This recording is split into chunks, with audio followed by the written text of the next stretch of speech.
Transition awareness breathing. Feeling grounded for both children and parents is essential for healthy living and learning.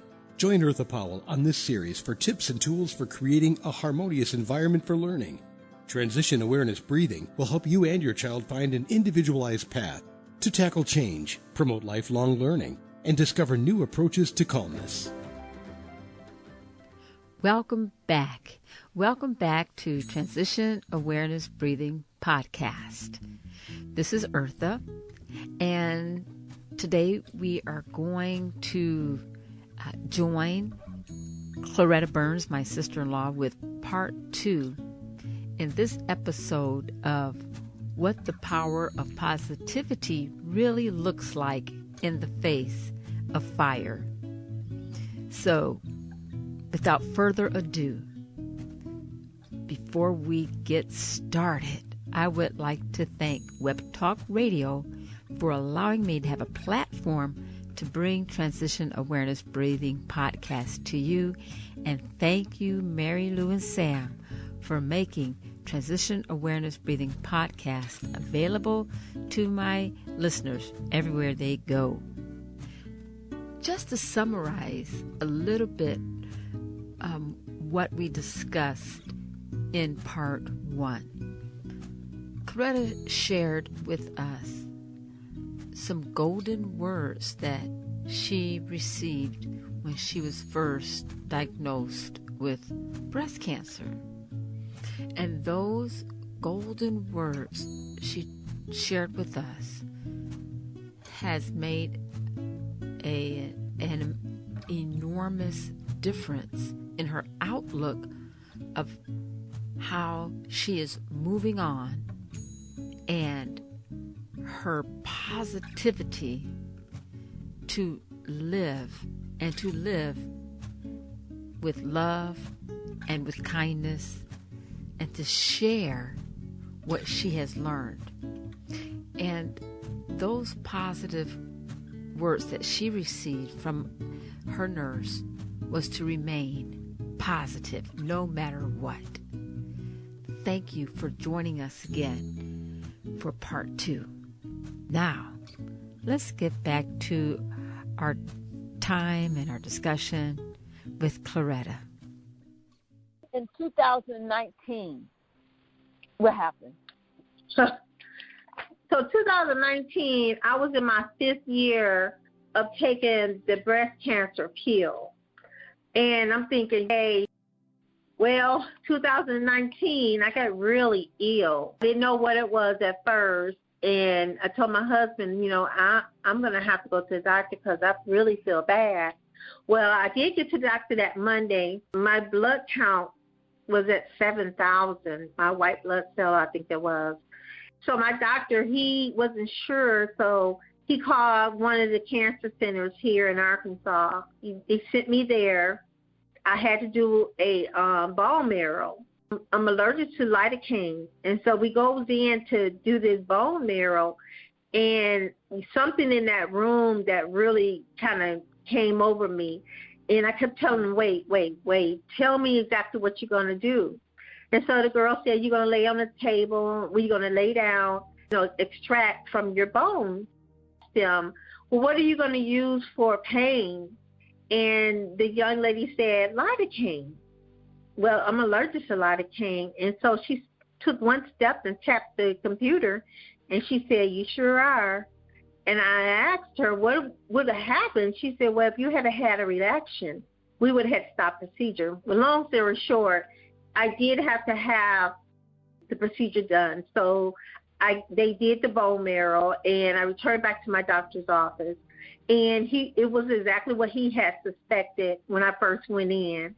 It was leukemia. And you say to yourself, okay, girl, what is going on with you? Well, the best answer, long story short, was, 2 chromosomes crossed each other. How they did, why they did, there's just a mystery. That was another hurdle. Once I, accepted it and said to myself, okay, let's do this, let's move on.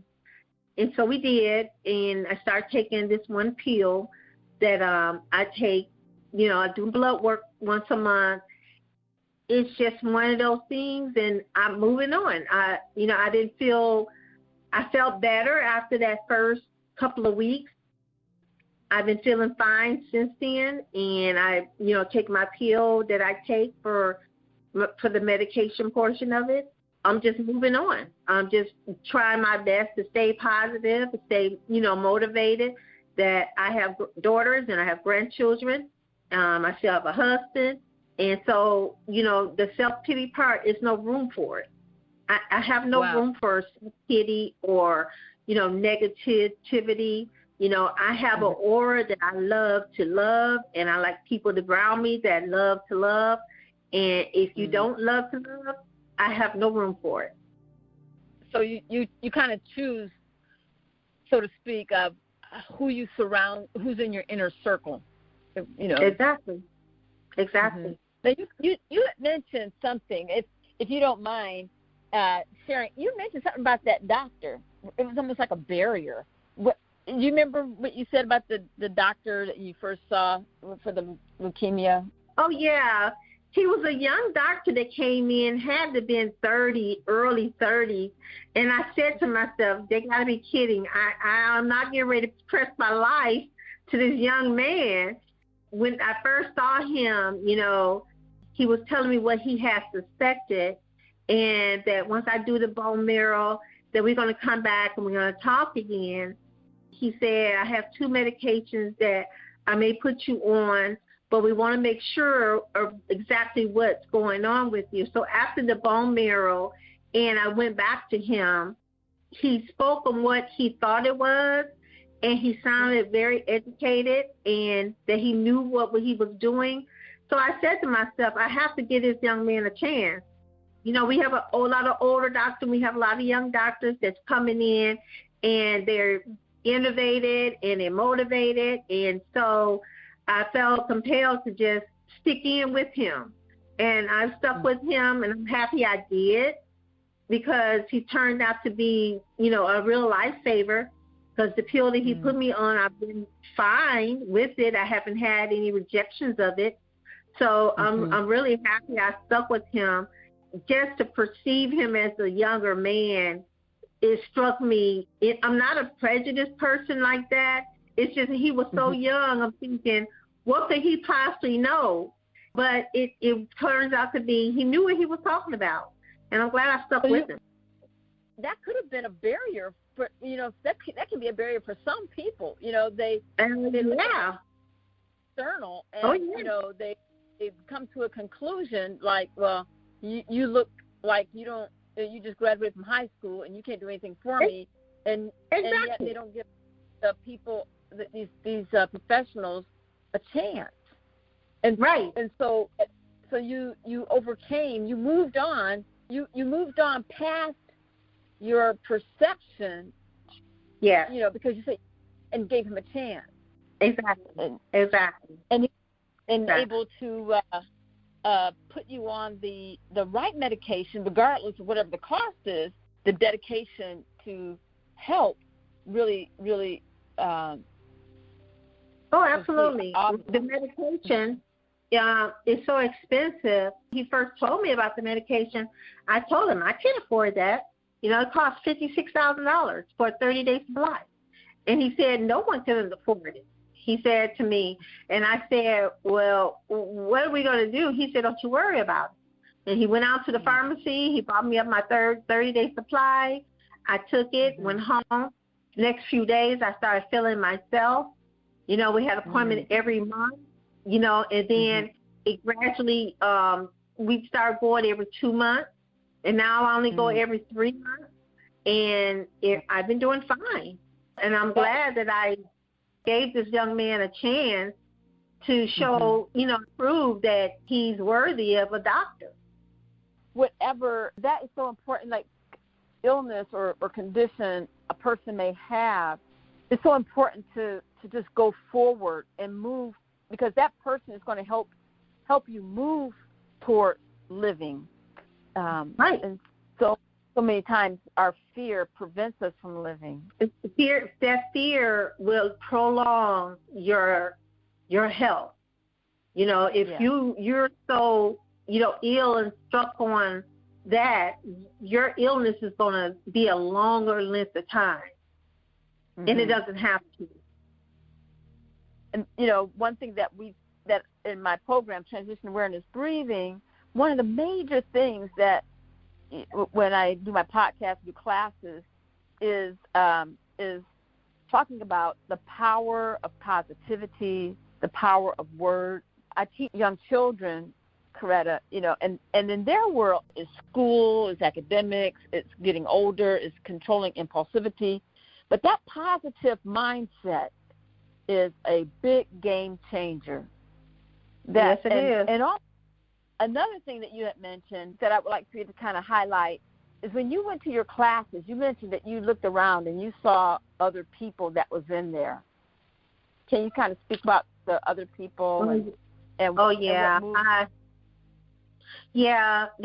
send you to a class to teach you how to do your wound care. And in that class, there was a young lady of 20 at least, early 20s. And at this was time to have my hysterectomy, because when you have breast cancer, they tell you the first place that cancer likes to feed on is your uterus. And so it will travel. So the next thing that you have to do is have a hysterectomy once you have breast cancer. And so in that class, I had a young lady in there of early 20s, and I really felt bad for her to be having a hysterectomy at 20 years old. You know, and that's mind-boggling because, you know, I've already had my 2 daughters. I had a child already. And you always hope to, you know, that, you know, being that young, to give her a chance to not only love, but to, you know, have children of your own. And not to say you can't, you know, have children through other people, but, you know, if you try to do it on your own and you're successful, that's what anybody ever hopes for, you know. And that's why I just felt bad. You know, most of the women in there looked like they were in their 30s or 40s, you know, along with myself. And, you know, to see the young woman in there have to go through the same thing that I was going through, you know, that was heart, you know, wrenching just to see her there. And on a positive note, I'm glad she was in that class and being able to undergo treatment so that she has a chance for the rest of her life, you know, because it could get denial and not go to anything. And people will do that. You're using your energy to stay positive, to stay motivated. And may I just share with my listeners that in your professional life, you work for HR, and I always admired you, Claretta. You worked at one of the biggest hospitals in Michigan, had everything together.